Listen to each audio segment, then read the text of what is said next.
Hi everyone, welcome back to my channel. My name is Prakash Dahoon and today we're going to be talking about another brain teaser problem, which is glass ball and skyscrapers. So in this problem, what we have is we have a skyscraper which is of 100 floors, and we may not have written this in the question ahead, but please note it's a 100 floor skyscraper, and there are two glass balls. Now the interesting thing about this problem is the glass balls, they break at a certain height, which is a certain floor number, y. This is what we call. And it also, of course, if you throw it from a floor y, it will break, and if you throw it from a floor higher than y, it will also break. Okay, and we have two glass balls, so we're required to find out this floor height y above which or at which, if you throw the glass ball, it breaks. And the question asks us specifically, what is the strategy in which you can find this number y while having the minimum amount of glass ball throws? Okay, so we're going to go deeper into this question in the video, but before that, if you've been liking my content so far, I highly appreciate if you could subscribe to my channel if you have not so far, and like my videos, and also share it amongst your friends if you can. All right, so let's get started. So in this problem, like we talked about, there are two glass balls and there's a skyscraper, okay? And the glass balls basically break if you throw them from a floor number y or higher, and they don't break if you throw them from a floor which is less than y, okay? So and we're required to find out this number y, okay? This is the interesting point. And the question specifically asks is, what is your strategy that you can find out y while minimizing the number of throws of glass balls? Okay, so one could just go from a sequence from, let's say, 1 to 2 to 3 all the way till 100th floor, and of course by 100 throws you can find out what is this number y, or the floor number y, from which the glass balls are going to break if you throw them from that floor. Okay, but we need to be smart. We need to find a smarter solution here. So what are we going to do? Let's first talk about a few things. One is, if you're finding a strategy, by the time both of your glass balls break, you got to make sure that your y, or floor number y, is determined. Okay, so if you end up basically throwing glass balls from a floor and they break, but you're still not able to find out y, that's a failed strategy. All right, and second things are, you got to minimize the number of throws, like we talked about. So you can't, the very naive solution could be just go from floor 1, throw them, floor 2, throw them, all the way till 100th floor, and eventually we'll find out something. Okay, but that is a very, I would say, naive sort of solution. You got to do much better than that. We can't do much better than that. Okay, well, before I let you try to get to this problem, I just probably talk about a few denotations that I'll use throughout this problem. One is basically NB, which means that the ball doesn't break. B means break. G1 is first glass ball, and G2 is second glass ball. And also, to keep account of the number of throws we have done, it's something called as TI, which is the ith throw. All right, so I'll let you now try and give it a shot at the problem. So maybe pause the video and try to solve it yourself. Okay, so I hope you got to the answer of the problem. If not, that is absolutely okay. It's one of probably, I would say, harder problems. And a lot of interviewers have asked these problems in the past, and there's a chance that you could encounter some of these problems in your interview as well. Okay, so before we solve this problem, I think another smarter way to do this is take some of the intuitive solutions. Let's see if we can solve using some of these intuitive solutions, okay? All right, let's get the obvious out of the way, okay? So I know we talked about some of the nice solution, okay? So nice solution number one is you go sequentially. That's strategy one. Sequentially ascending. What I mean to say is, we're going from 1 to 2 to 3, so on. Now, somebody could say, hey, Prakash, how about I give, let's I do a first throw. Let's say T1 is floor 1, throw glass ball 1, okay? And it turns out, let's say it breaks, then we are in a great situation. Why? Because we already know that the answer is, of this y, the floor from which the glass balls break, is actually 1, right? Why? Because we had the first throw, it's lowest possible floor you can throw from, and the ball broke, okay? So great. Now this is something what I call as the best case, okay? And in best case, you just need one throw and you will find out the answer. But life is not so simple, right? As you may have already appreciated by now. So we are looking for the worst case, okay?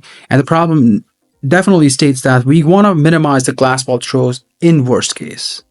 Let me also make this very clear, okay? So how can you do this?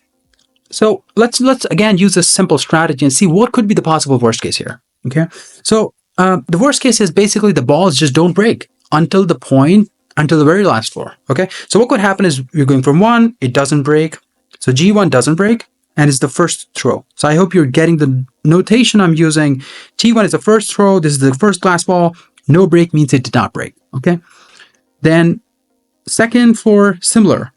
Glass ball be through the first glass ball, it did not break. This is our throw 2, 3, so on. And I'm just going to keep continuing. Let's say it keeps on going till floor number 99. Okay. And now what's going to happen is glass ball did not break at this floor as well. Well, that is, I would say, a tough luck. But we don't need the 100th throw because that's the last floor. If it did not break in any of the 99 floors, we already know the answer is going to be 100. So you naturally say, why is it equal to 100? We don't have to throw the balls now. But how many throws did we get this time? And as you may see on the screen, that's actually 99 throws. So we have 99 throws. And look where we were in the strategy in the best case. We were at 1 throw. But in the worst case, we were at 99 throws. And the question, what it asks us is, you have to ensure, that you find out this number y, no matter whether you land in the best case or the worst case. So it's best if you want to ensure, look for the worst case. Okay, look for the worst case in your strategy, and then try to tweak your strategy in such a way that you find out the y while minimizing the number of throws in your worst case situation. All right. So again, I'll urge you to now pause the video and try to give it another shot and see if you can find a better strategy. All right. So now let's keep going and talk about another possible solution which may have come to your mind, but that is basically divide and conquer. Okay. So let me say strategy 2.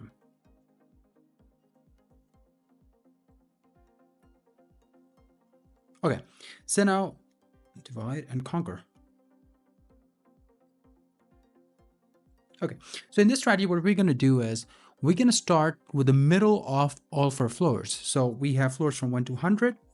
And we know, I think there's no point of throwing the ball from 100th floor because we know, if we have tested all the 99 floors, the 100th floor has got to be the floor where the glass balls are breaking from.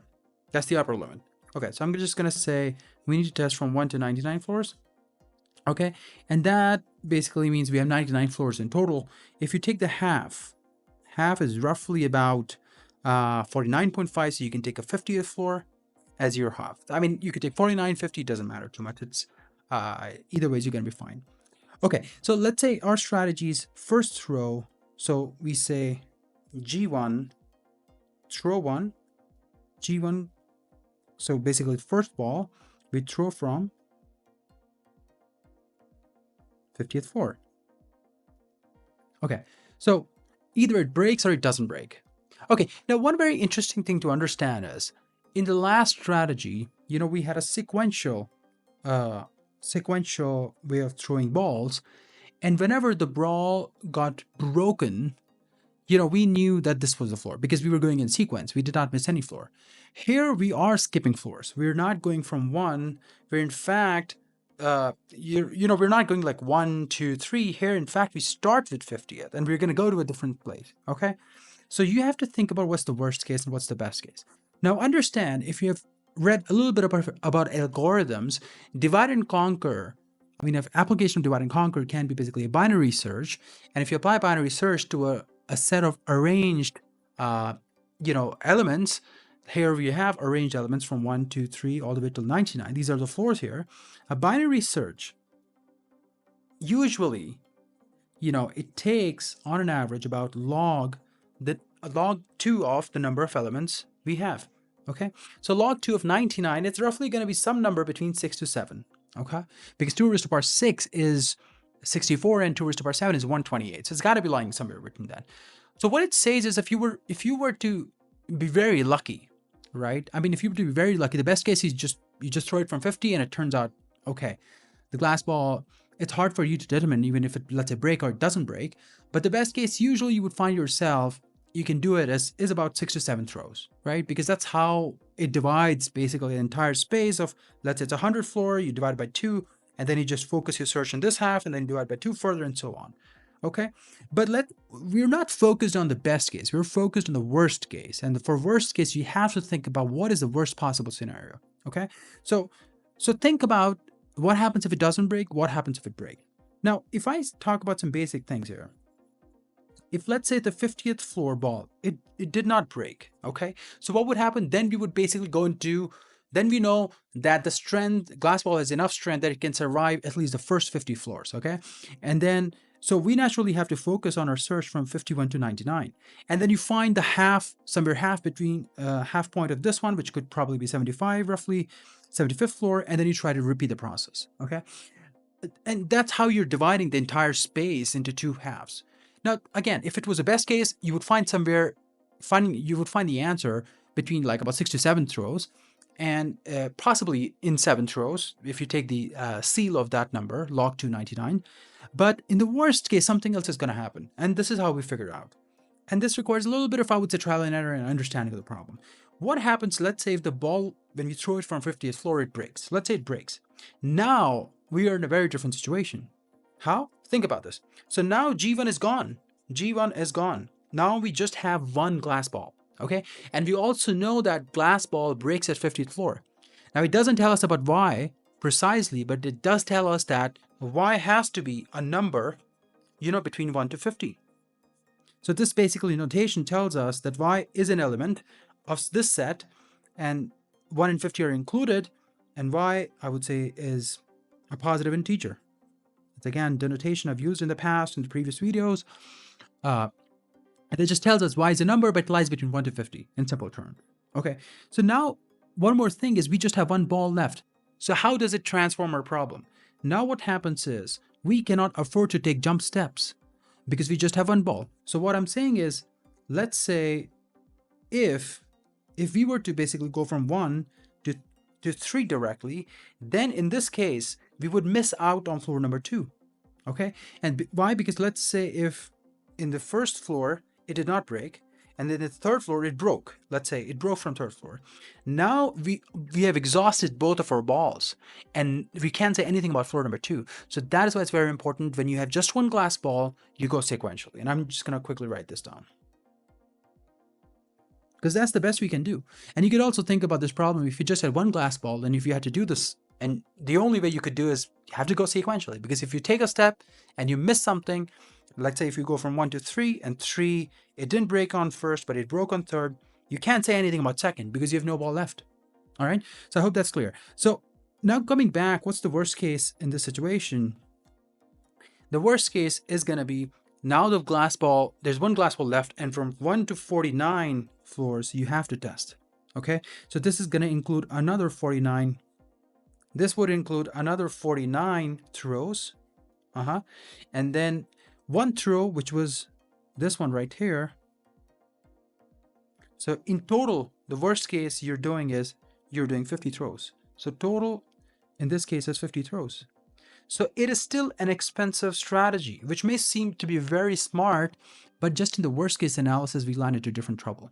Okay, so now I would let you pause and rethink if you have any other ideas, to explore them and see if your strategy in the worst case analysis is doing better than 50 throws. Okay, so I hope you had some time and you get a chance to do it. Now let's actually get into the solution. So this problem, I would say, needs first analysis of another subproblem, which is this. So here, what we're doing is, in this part, what we're doing is, let's say there are two glass balls again, and now the problem is different. Now we are saying we just have n throws. We are saying we have only n throws that we can use with these glass balls, okay? And some of the properties of glass ball are still the same. We still know that glass ball breaks at a certain floor number y or above, and we want to understand with these n throws, how many floors can we explore in the worst case situation? Okay, so let me just talk about worst case situation. So we have already seen that worst case analysis depends on kind of strategy you have. In the sequential strategy, which was right here, the worst case was basically the highest floor, right? If the ball did not break in any of these floors, and in the last floor it broke in the 99th one, okay? In the strategy 2, which is divide and conquer, the worst case is actually it breaks in the first one, and then, you know, you have a different kind of you have to basically go through all the 1 through 49 floors. So it is strategy dependent problem. What is your worst case? You have to think about first your strategy, and then from that perspective, you have to figure out a worst case. And the second thing we have to do is we want to make sure that we maximize the number of floors we can cover in worst case situation. Okay. So I know this can be quite abstract, but here is the strategy, and from that, I think we can get to the understanding of how this can be done. So here's our strategy. So what we do is, in our first throw, we throw from nth floor. Why the nth floor? Because there are n throws, and I'll tell you why. So, there can be two situations here. It breaks, and it doesn't break. And because this is the first glass ball, so I'm saying G1, okay?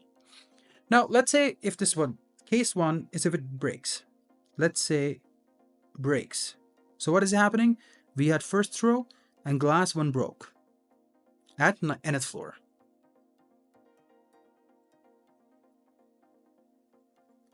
All right. Now we just have one ball left, and we discussed about one ball situation. When you have one ball situation and your last ball broke from nth floor, that means you have to investigate. That means this implies investigate floors 1 to n-1 with G2, your second glass ball. And this can only be done if you go sequentially. Okay? So in this case, what we're going to do is we're going to go from 1. Let me choose a different color. Maybe this one. So we go from 1, then we go to 2, we go to 3, all the way till we go to n-1. Now, why are we doing this? What is possibly the worst case situation in this case? Let's say if we drop the ball from nth floor, it broke. Okay. Now we have one ball left. And let us say the actual glass strength or the answer to y was n-1. So in this case, what's going to happen? It's not going to break here. It's not going to break on second. It's not going to break on third. It's not going to break on any of the floors except for n-1. Here it will break. Okay. And if you look at the number of throws, you have one throw here, you have second throw here, you have third throw here, fourth throw here, and here you have the nth throw. It's the nth throw here. Okay, now let's talk about case 2. So case 2 is it doesn't break. Okay, now what happens if it doesn't break? There are two things that happen. One is we used one throw. We used one throw. So now how many throws do we have left? It is n-1 throws left. Okay. Now if I were to say, does it not convert into a subproblem? And here's the subproblem. What is the subproblem? You still have two glass balls. Why? Because no glass ball broke. Here we said it doesn't break. This is the case 2. Okay, still two glass balls. How many throws do we have? We have n-1 throws. n-1 throws. Perfect. We still want to find out why, and we also want to cover as many floors as possible. Now, glass 1 ball did not break from nth floor. This implies floors to investigate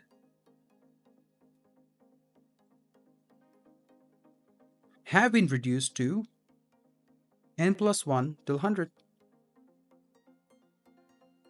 Isn't that right? So what I'm saying is, because the glass ball did not break from the nth floor, that basically means that the balls are much stronger than the floor n.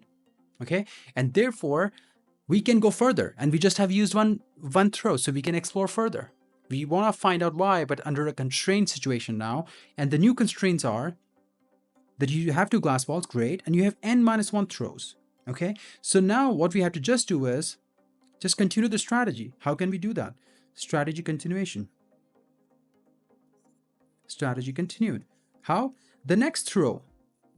Let's say if it did not break in this case. So we understood if it broke, what are we going to do? We will investigate, because I'm just going to quickly summarize where we are. So what we did so far was it was T1. You throw it from nth floor. If it breaks, we go into this situation. What is this telling us? We know that y, the floor from which the glass balls break, has to be less than or equal to n. And we investigate which floor is this. How? Using this, the second ball, we do this. Okay, and in this case, we have n throws here, as remarked here, right? And if it doesn't break, the second case, then what we do is we are in a different situation now. There are just n minus 1 throw, a smaller problem. So now we just continue the strategy. And what we do is now the next throw, because this is case 2, is going to be from floor n plus n minus 1. Why am I doing n minus 1 here? Because now we just have n minus 1 throws. Okay, this is a smaller problem, still 2 glass balls. Okay, so n plus n minus 1 floor. Again, you will have 2 cases. Let's say if it breaks, and I'm just going to quickly show this one real quick as well. Let's say it breaks and let's say it doesn't break. Okay, so case 1, it breaks. Now what happens is we have exhausted 2 throws. As you can see here, this is T2. T1 was when we threw it from nth floor. T2 is when we threw it from n minus 1th floor, the second time. This is glass 1 ball, okay? This is G1. Okay, let's say it breaks. What does tell us? Now we have, we already know that, of course, the y has to be greater than, given we are in this case, we already know y has to be greater than n because the first glass ball did not break from nth floor. So what we have to do is we have to now explore floors n plus 1, 2, and n plus 2 all the way till 2n minus 1. And where am I getting 2n minus 1 from? It's basically sum of this and this. Actually, you don't need 2n minus 1, you just need 2n minus 2. Why? Because we've already talked about the floor n plus n minus 1, which is 2n minus 1. So you just got to cover these floors, okay? And how we're going to do this, we're going to go sequentially. See how? N plus 1, then we go to n plus 2, and then we n plus 3, all the way till 2n minus 2. So what is happening is I'm taking the third throw with glass ball 2 from n plus 1th floor. If it doesn't break, we go to this one. This is T4, glass ball 2, and check. If it doesn't break, we go this way. If it breaks, let's say if this broke, then we already know what y is. Why? Because, we have systematically established that n plus 1 it did not break, and now at n plus 2 it's breaking. But we are not in this business. We are in the business of worst case analysis, right? So what we're going to do, we're going to keep making sure that it doesn't break until the very last floor. So the worst case is going to be 2n minus 2 floor. And okay, so if you count the basically number of total throws we have is what you will see is basically here, this was the second throw, right? And this is the third throw, this is the fourth throw. And similarly, what you will see is it's going to be nth throw here. You can also understand it like this. In our second jump, we started from nth floor and we went till, n plus n minus 1 floors. So there are n minus 1 floors. This is where we dropped the ball from and it broke. This is G1 with that broke. So we have to, using the second ball, we have to explore all these floors. And what you see is here you need, this is 1 throw here. And this is going to be n minus 2 throws here in total. And if you sum it up, it's going to be equal to n minus 1 throws. And this is what we had when we started in this case 2. This way, what we're still complying with is we still have n throws, and we're able to compute the, we're trying to maximize the amount of floors we can explore if basically the glass ball were to break. Now, again, we're doing some case analysis here. What you have to understand is, let's say this was just one case. This is case 1. The case 2 is it did not break. Now, if it did not break, again, we get into a reduced problem. And what we're having now is 2 glass balls because none of them broke. How many throws? We have taken 2 throws already. 1 throw was right here and 1 throw is right here. Okay. So now you have 2 glass balls and you have n minus 2 throws. And we want to find out, we want to maximize the number of floors we can cover.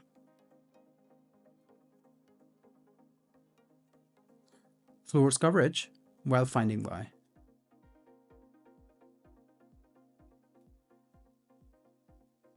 Okay. Okay. So if you basically follow this example so far, what we are seeing is in each case, the way we're proceeding is final strategies like this. In each case, what we're proceeding is we're saying, first throw, we cover n floors. If it doesn't break, right? we're gonna cover n-1 floors. Again, if it breaks, we can, it's gonna be either of the cases. In each of the every situation, what we're making sure is with nth rows, we're able to, cover all these floors. And similarly, if you continue the strategy, it's gonna be n-2 plus n-3 all the way till 1, okay? And if you look at, this is basically nothing but a formula for series and summation. So this is n into n plus 1 by 2, okay? And what it's telling us is we can cover n into n plus 1 by 2 floors if we had nth rows, 2 glass balls, and if we knew that they broke from a given floor by or above, okay? So this is how many floors you can cover. Now let's try to understand what we have computed so far. Let's give it a number, let's say n is equal to 3. So what it's saying is if you just had 3 throws, 2 glass balls, and we knew that glass balls broke from a given floor y or above, then the number of floors you can investigate is 3 into 4 by 2, which is 6 floors.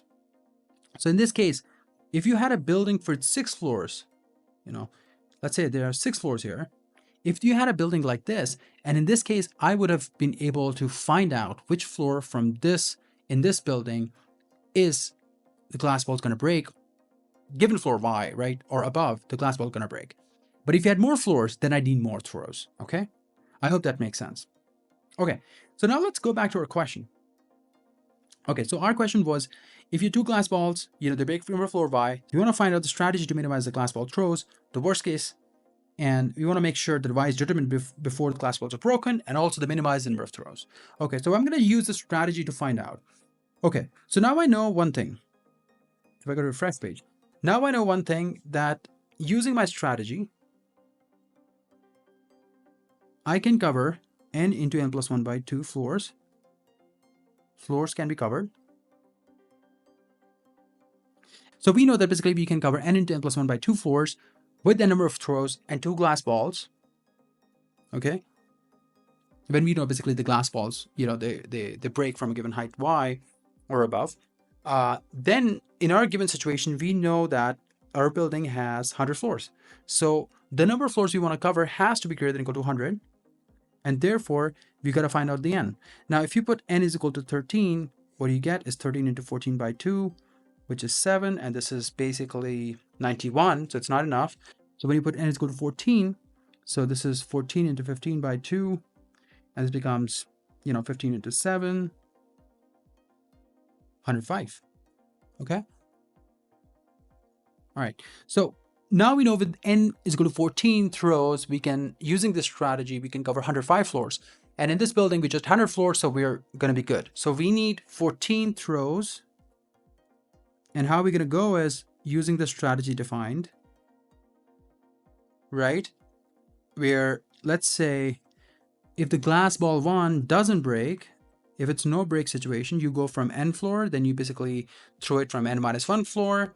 And if it still doesn't break, throw it from n-2 floor. Add up n-2 to the original floor from where you began and go on. Okay, so this way. And if it breaks, let's say if it breaks at a given point, let's say if it breaks at n plus n-1, 1th floor, that is the second throw, it broke. Then you just need the second glass ball, and you need to go from, basically go from n plus 1 to all the way to n-2 floor, as we discussed. All right, so I hope this made sense. This is, again, a hard problem, but it's important to understand how we address the subproblem, a more constrained problem, in which, just to quickly summarize what we did, what we went out to do, it was basically, we wanted to find out in a skyscraper where you have 2 glass balls and they break from a given floor y, strategy to minimize the number of glass ball throws in the worst case. And we first talked about some of the nice solutions, like sequentially ascending and understanding what the worst case is, what the best case is. And of course, we want to find out, we want to work for the worst case situation. And we also talked about divide and conquer, where we understood how you could, cut the floors into half and then try to find out why. In the best case, you could basically find this in log 2/9, which is about 7 throws. But in the worst case, you would basically end up again with 50 throws, where when you throw it from 50th floor, you end up breaking your first ball, and then you have to go from 1 to 49 for using the second ball.